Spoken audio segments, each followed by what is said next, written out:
പഞ്ചായത്ത് ഓഫീസിന് മുന്നിൽ ബി.ജെ.പി. അംഗങ്ങളുടെ പ്രതിഷേധം. അഞ്ചൽ ഗ്രാമപഞ്ചായത്തിലാണ് പ്രതിഷേധം സംഘടിപ്പിച്ചത്.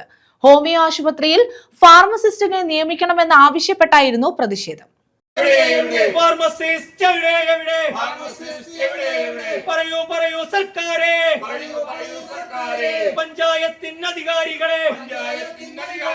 അഞ്ചൽ ഗ്രാമപഞ്ചായത്തിലെ ഹോമിയോ ആശുപത്രിയിൽ ഫാർമസിസ്റ്റിനെ നിയമിക്കണമെന്നാവശ്യപ്പെട്ടാണ് പ്രതിഷേധ സമരം നടത്തിയത്.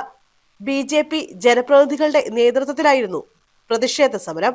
കഴിഞ്ഞ 7 മാസക്കാലമായി പനയഞ്ചേരിയിൽ പ്രവർത്തിക്കുന്ന അഞ്ചൽ പഞ്ചായത്തിന്റെ ഉടമസ്ഥതയിലുള്ള ഹോമിയോ ആശുപത്രിയിൽ ഫാർമസിസ്റ്റ് ഇല്ലാതെയാണ് പ്രവർത്തിക്കുന്നത്.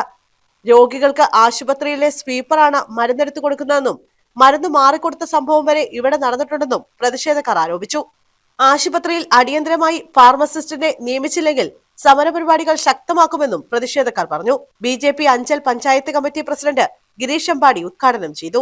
താൽക്കാലികമായ ഒഴിവുകളും അവരുടേതായ രാഷ്ട്രീയത്തിന്റെ ബേസിൽ അവര് അപ്പോയിന്റ്മെന്റ് ചെയ്യുന്ന ഒരു അവസ്ഥയാണ്. പലയിടത്തും പല ഒഴിവുകളും ഒഴിഞ്ഞു കിടക്കുകയാണ്. സമയബന്ധിതമായി ഇതൊന്നും ചെയ്തു തീർക്കുവാൻ സാധിക്കുന്നില്ല. അപ്പോൾ തീർച്ചയായിട്ടും അഞ്ചൽ പഞ്ചായത്തിനെ സംബന്ധിച്ചിടത്തോളം അഞ്ചൽ പഞ്ചായത്തിൽ ബി.ജെ.പിക്ക് 6 മെമ്പർമാരാണുള്ളത്.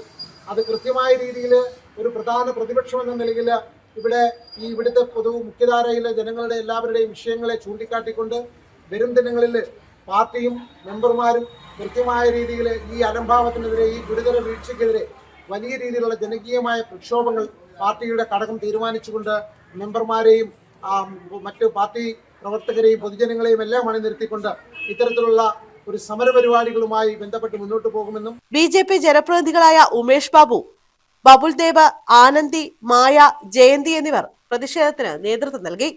ഞെട്ടിപ്പിക്കുന്ന വിവരങ്ങളാണ് കഴിഞ്ഞ കുറച്ച് നാളുകളായി നമുക്കറിയാൻ സാധിക്കുന്നത്.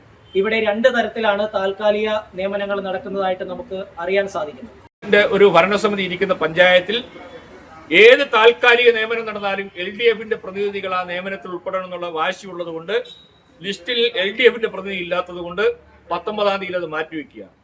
ഇന്നിപ്പം ജൂലൈ മാസം 1-ാം തീയതി, ഡിസംബർ മാസം 2-ാം തീയതി ഫാർമസിസ്റ്റ് അവധിയെടുത്തിട്ട് ജൂലൈ 1 ആകുമ്പോൾ ഇന്നിപ്പോൾ 7 മാസം പൂർത്തിയാകുന്ന സാഹചര്യത്തിലും രാഷ്ട്രീയ താല്പര്യങ്ങൾ വെച്ചുകൊണ്ട് ആ ലിസ്റ്റ് പ്രസിദ്ധീകരിക്കാതെ നീട്ടിവെച്ചിരിക്കുക. ഇപ്പോൾ സെക്രട്ടറിയെ സമീപിച്ച് ഞങ്ങൾ സംസാരിക്കുമ്പോൾ മനസ്സിലാക്കാൻ കഴിയുന്നത് ലിസ്റ്റ് ആയിട്ടുണ്ട്. ആ ലിസ്റ്റായത് പഞ്ചായത്ത് കമ്മിറ്റിയിൽ അടിയന്തരമായി കമ്മിറ്റി വെച്ച് അംഗീകരിച്ച് നിയമനം നടത്തി പൊതുജനങ്ങൾക്കുള്ള, രോഗികൾക്കുള്ള ബുദ്ധിമുട്ട് പരിഹരിക്കണമെന്നുള്ളൊരു താല്പര്യം പഞ്ചായത്തിന്റെ പ്രസിഡന്റിനോ സെക്രട്ടറി അടക്കമുള്ള ആളുകൾക്ക്, വേണ്ടപ്പെട്ട അധികാരികൾക്ക് ഇല്ല എന്നുള്ളതാണ്. News bureau, Anchal.